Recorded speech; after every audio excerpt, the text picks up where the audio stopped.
Hello dear student, welcome back to my YouTube channel Subhash study centre. मेरा नाम है सुभाष और मेरे प्यारे विद्यार्थियों क्लास 10th में हैं आप सभी और 2023 बोर्ड एग्जाम की तैयारी कर रहे हैं। तो आज का यह वीडियो आप सभी के लिए सबसे ज़्यादा हेल्पफुल होने वाला है, क्योंकि इस वीडियो में मैं लेकर के आ चुका हूं आप सभी के लिए हिंदी विषय के 20 सबसे महत्वपूर्ण बहुविकल्पी प्रश्न जो आपकी बोर्ड परीक्षा 2023 में 100% पूछे जाएंगे। जी हां, ये प्रश्न आपकी बोर्ड परीक्षा की दृष्टि से वेरी इंपॉर्टेंट हैं और साथ ही मैं आपको बताऊंगा इन 20 प्रश्नों से रिलेटेड अन्य महत्वपूर्ण प्रश्न जो आपकी बोर्ड परीक्षा के लिए सबसे ज्यादा महत्वपूर्ण हैं। 16 फरवरी 2023 को हिंदी विषय का पेपर है और हिंदी विषय की तैयारी कराने का हर संभव मैं प्रयास कर रहा हूं आप सभी की। तो आप सभी लोग चैनल के साथ जुड़े रहें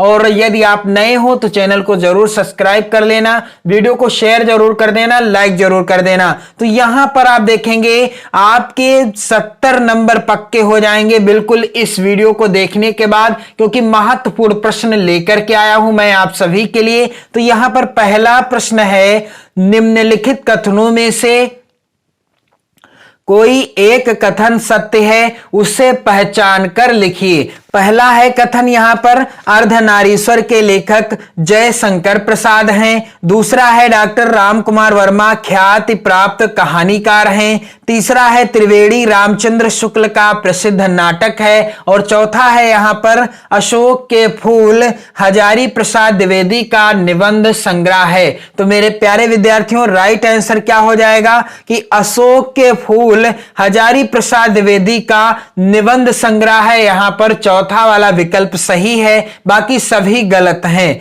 अगला प्रश्न वेरी इंपॉर्टेंट है। प्रश्न कह रहा है घुमक्कड़ शास्त्र, यहां पर आप ध्यान दीजिएगा, घुमक्कड़ शास्त्र के लेखक कौन हैं? पहला विकल्प मोहन राकेश जी, दूसरा है राहुल सांकृत्यायन, तीसरा विकल्प है डॉक्टर धर्मवीर भारती और चौथा है विकल्प अज्ञे जी। तो घुमक्कड़ शास्त्र के लेखक कौन है? इसका राइट आंसर हो जाएगा मेरे प्यारे विद्यार्थियों, घुमक्कड़ शास्त्र राहुल सांकृत्यायन जी की रचना है। यहां पर दूसरा वाला विकल्प सही है। इसके बाद अगला प्रश्न संख्या तीसरा वेरी इंपॉर्टेंट है। ये सभी प्रश्न महत्वपूर्ण हैं, आप इन प्रश्नों को जरूर तैयार कर लेना, बोर्ड परीक्षाओं में पूछे जाने वाले प्रश्न हैं और ये बोर्ड परीक्षा 2023 में जरूर पूछे जाएंगे।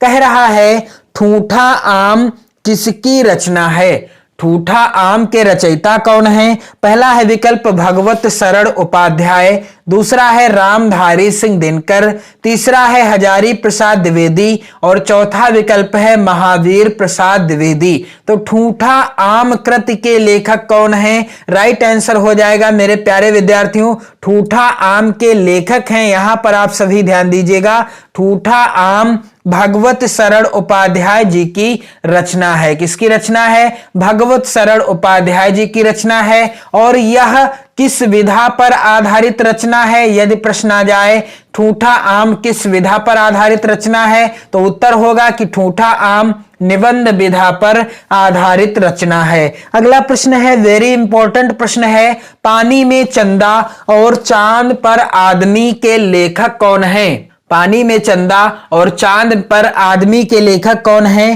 पहला है विकल्प धर्मवीर भारती, दूसरा है आचार्य रामचंद्र शुक्ल, तीसरा विकल्प है प्रताप नारायण मिश्र और चौथा है विकल्प यहां पर जयप्रकाश भारती। तो पानी में चंदा और चांद पर आदमी के लेखक कौन है? जयप्रकाश भारती जी हैं। अगला प्रश्न है अंजलि काव्य के रचयिता कौन है? यहां पर पहला विकल्प है वियोगी हरि, दूसरा है राम कुमार वर्मा, तीसरा विकल्प है विष्णु प्रभाकर और चौथा है राम नरेश त्रिपाठी जी। तो इनमें से कौन सा विकल्प सही हो जाएगा कि अंजलि काव्य के रचयिता कौन है? राम कुमार वर्मा जी हैं। मेरे प्यारे विद्यार्थियों, आप सभी इन प्रश्नों को जरूर तैयार कर लेना। अगला प्रश्न है यहां पर हरी घास पर क्षण भर के लेखक हैं। पहला विकल्प है जयशंकर प्रसाद, दूसरा है धर्मवीर भारती, तीसरा है अज्ञेय और चौथा है इनमें से कोई नहीं। तो हरी घास पर क्षण भर के लेखक कौन है? यहां पर राइट आंसर हो जाएगा मेरे प्यारे प्यारे विद्यार्थियों, हरी घास पर क्षण भर अज्ञेय जी की रचना है और अज्ञेय जी का पूरा नाम क्या है? सच्चिदानंद हीरानंद वात्स्यायन अज्ञेय जी। अगला प्रश्न है, कह रहा है वीर गाथा काल के कवि कौन है? पहला विकल्प है भूषण, दूसरा है केशवदास, तीसरा है चंद बरदाई और चौथा है घनानंद। तो वीर गाथा काल के कवि कौन है? यहां पर इसका राइट आंसर हो जाएगा वीर गाथा काल के कवि हैं दिए गए विकल्पों में से यहां पर चंद बरदाई जी हैं और इनकी रचना का नाम क्या है? पृथ्वीराज रासो। पृथ्वीराज रासो कृति के लेखक कौन है? चंद बरदाई जी हैं जो कि वीर गाथा काल के कवि हैं। अगला प्रश्न है परशुराम की प्रतीक्षा के लेखक कौन है? पहला विकल्प है अज्ञेय, दूसरा है दिनकर, तीसरा है नगेंद्र और चौथा है आचार्य हजारी प्रसाद द्विवेदी जी। तो परशुराम की प्रतीक्षा किसकी रचना है? रामधारी सिंह दिनकर जी की रचना है। अगला प्रश्न है हास्य रस का स्थायी भाव क्या है? तो हास्य रस का स्थायी भाव क्या हो जाएगा? पहला है विकल्प यहां पर हास, दूसरा है शोक, तीसरा है भय और चौथा है रौद्र। तो हास्य रस का स्थायी भाव क्या होगा मेरे प्यारे विद्यार्थियों? हास्य रस का स्थायी भाव है यहां पर हास हो जाएगा। क्या हो जाएगा? हास हो जाएगा। इसके बाद यहां पर आप सभी ध्यान दीजिएगा, अगला प्रश्न है वेरी इंपॉर्टेंट प्रश्न है, उपमा के कितने अंग होते हैं? उपमा अलंकार के कितने अंग होते हैं? 4, 5, 6 या 7? तो उपमा अलंकार के 4 अंग होते हैं। उपमेय, उपमान, साधारण धर्म और वाचक शब्द, ये सभी क्या हैं? उपमा अलंकार के अंग हैं। अगला प्रश्न कह रहा है रोला के प्रत्येक चरण में कितनी मात्राएं होती हैं? तो यहां पर आप सभी ध्यान दीजिएगा, रोला के प्रत्येक चरण में कितनी मात्राएं होती हैं? रोला के प्रत्येक चरण में मात्राएं होती हैं यहां पर 24। राइट आंसर क्या है? रोला के प्रत्येक चरण में 24 मात्राएं होती हैं। अगला प्रश्न है शताब्दी में कौन सा समास है? तो जिस समास का पहला पद क्या हो? संख्यावाची हो, यानी गिनती बताने वाला हो, वहां पर कौन सा समास होता है या उसमें कौन सा समास होता है? द्विगु समास होता है। तो शताब्दी शताब्दी को जब हम विच्छेद करेंगे यानी इसका समास विग्रह करेंगे तो सप्ताब्दी यानी यहां पर हो जाएगा, संख्या बताई जा रही है तो यहां पर आप सभी ध्यान दीजिएगा कौन सा समास है? द्विगु समास है। अगला प्रश्न है रात का तत्सम होगा। रात का तत्सम क्या होगा? रात्रि, निशा, दिन या इनमें से कोई नहीं। तो रात का तत्सम क्या होगा? यहां पर राइट आंसर हो जाएगा रात का तत्सम है रात्रि। अगला प्रश्न कह रहा है बादल का पर्यायवाची होगा। तो बादल का पर्यायवाची क्या होगा? पहला विकल्प है वारिद, तीसरा है यहां पर पंकज और चौथा विकल्प है अंबुज। तो बादल का पर्यायवाची क्या होगा? बादल का पर्यायवाची है वारिद।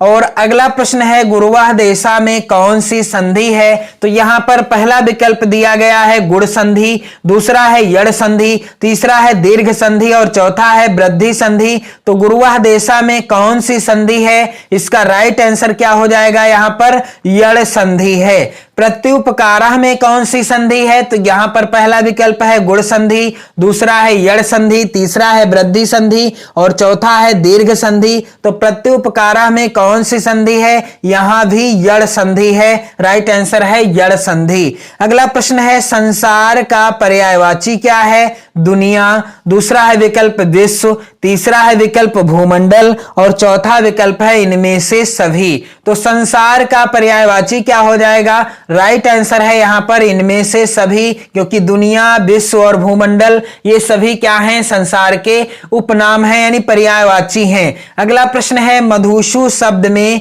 कौन सी विभक्ति एवं वचन है? तो यहां पर आप सभी ध्यान दीजिएगा, पहला है विकल्प षष्ठी विभक्ति बहुवचन, दूसरा है यहां पर विकल्प सप्तमी विभक्ति बहुवचन, तीसरा है सप्तमी विभक्ति एकवचन और चौथा है इनमें से कोई नहीं। तो मधुशु शब्द में कौन सी विभक्ति एवं वचन है? यहां पर आप सभी ध्यान दीजिएगा, इस प्रश्न का राइट आंसर हो जाएगा मधुशु शब्द में कौन सी विभक्ति है? सप्तमी विभक्ति है और बहुवचन है। तो यहां पर राइट आंसर दूसरा वाला विकल्प सही हो जाएगा। अगला प्रश्न है मेरे प्यारे विद्यार्थियों, हस धातु लोट लकार प्रथम पुरुष एक वचन में रूप क्या होगा? हस धातु लोट लकार प्रथम पुरुष एक वचन में रूप क्या होगा? पहला विकल्प है हस होगा, दूसरा है हसानी, तीसरा विकल्प है हसतु और चौथा है हसंतु। तो हस धातु लोट लकार प्रथम पुरुष एक वचन में रूप क्या होगा?